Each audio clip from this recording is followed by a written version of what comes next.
মঙ্গলবার সকাল থেকেই রাজধানীর বিভিন্ন সড়কে অবস্থান নিতে থাকে কোটা সংস্কার আন্দোলনের কর্মীরা। দুপুরের আগেই বাড্ডা, নতুন বাজার, উত্তরা, রাজলক্ষ্মী, শান্তিনগর, মিরপুর ও সায়েন্স ল্যাবে সড়ক অবরোধ করে বিক্ষোভ শুরু করেন শিক্ষার্থীরা।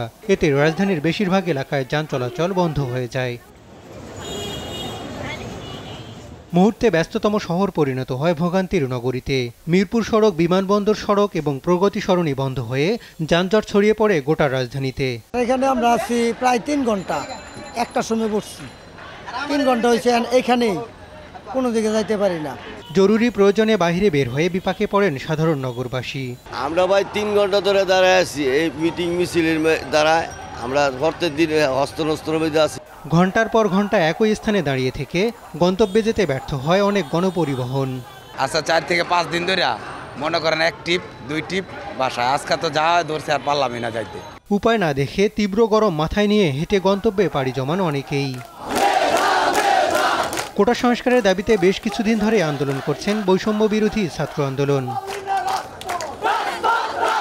হাসান মাহমুদ, দেশ টিভি, ঢাকা।